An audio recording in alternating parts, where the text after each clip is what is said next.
1심에서 보험금 청구를 해서 패소한 사건을 항소심 진행을 하기 위해서 선임한 계약이 하나 있었는데요.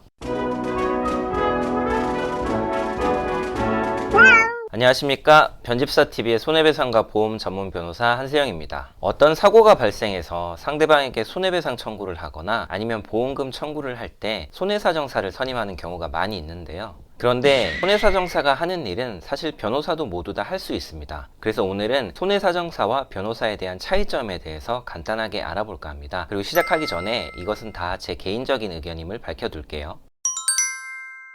먼저 변호사는 전반적인 법률 사무를 다 대리할 수 있지만 손해사정사는 그렇지 않습니다. 반면에 손해사정사 같은 경우에는 가능한 업무 범위가 보험업법에 정해져 있습니다. 손해사정사는 손해 발생 사실을 확인하고 약관 및 관계 법령에 따라서 손해액 혹은 보험금을 사정한 뒤에 서류를 작성합니다. 그 다음에 이것을 보험회사에 제출 대행할 수 있습니다. 그리고 보험회사에게 보험금 산정과 관련해서 일부 의견을 제출할 수 있는 업무를 할 수 있습니다. 손해사정사가 이를 넘어서서 보험회사와 보험금액을 절충하거나 실질적으로 합의에 개입하게 되는 경우에는 변호사법 위반이 됩니다. 변호사협회는 이런 위법 행위를 막기 위해서 별도로 특별위원회를 설치해서 운영하고 있습니다. 그런데 제가 느끼기에 이 특별위원회가 보험회사에 소속되지 않은 독립손해사정사들을 주된 대상으로 해서 위반 행위를 하고 있는지 살펴보고 있는 것 같습니다. 그만큼이나 보험회사 자회사나 아니면 조사업체에 소속되어 있는 손해사정사들에 대해서도 변호사법 위반 행위가 있는지 살펴볼 필요성이 있다고 생각이 듭니다. 어쨌든 손해사정사가 보험금이나 손해배상금에 대해서 합의 절충하는 행위를 하게 되면 변호사법 위반이 되긴 합니다. 그런데 이게 실제로 현실에서는 어떤 손해사정사의 행위가 손해사정에 대한 의견을 진술하는 것인지 아니면 합의를 대리하는 것인지 애매한 경우가 많이 있습니다. 네, 다음으로 손해가 났을 때 환자들이 변호사보다 손해사정사를 많이 선임하게 되는 이유에 대해서 알아보도록 하겠습니다. 아까 말씀드렸지만 제 개인적인 의견입니다. 첫 번째로 비용이 문제인데요. 손해사정사 같은 경우에 손해사정 계약을 체결할 때 착수금이 거의 없거나 아주 조금만 발생합니다. 저희 사무실은 그렇지 않지만 반면에 변호사 선임 계약을 체결할 때는 착수금이 제법 발생하죠. 둘째로 손해사정사가 변호사보다 접근성이 훨씬 높습니다. 요즘은 코로나 때문에 병실에 출입하는 것이 사실상 어렵지만 예전에는 그렇지 않았습니다. 그래서 내가 사고를 당해서 병실에 누워 있을 경우에 손해사정사들이 여러 분 오셔서 영업을 했었죠.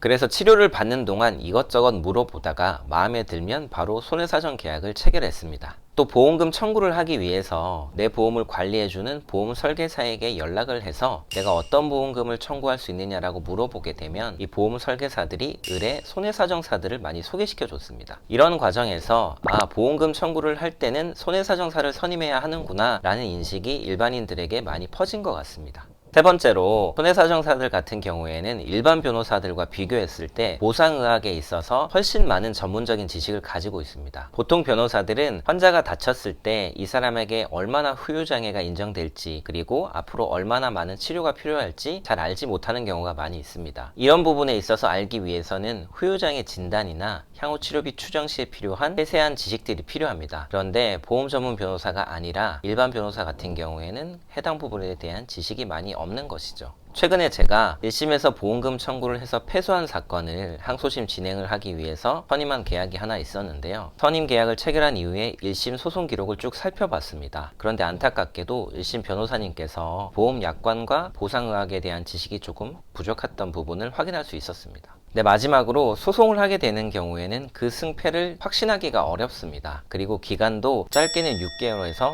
길게는 1년, 1년 반까지도 걸리는데요. 그에 비해서 손해사정사를 통한 과정은 훨씬 짧은 경우가 많죠. 네, 여기까지 사고가 났을 때 환자분들이 변호사보다는 손해사정사를 선임하는 이유가 뭘까? 제가 이전부터 생각해 왔던 부분들을 다 말씀을 드렸습니다. 그런데 단순히 손해액이나 보험금을 산정하는 일이 아니라 교통사고 같은 경우에 형사 책임이 문제가 돼서 형사 합의를 봐야 한다거나 산재사고 같은 경우 사업주와 합의를 봐야 될 때 상속의 문제가 발생하거나 후견인을 지정해야 할 때 이럴 때는 꼭 변호사와 같이 업무를 진행하셔야 합니다.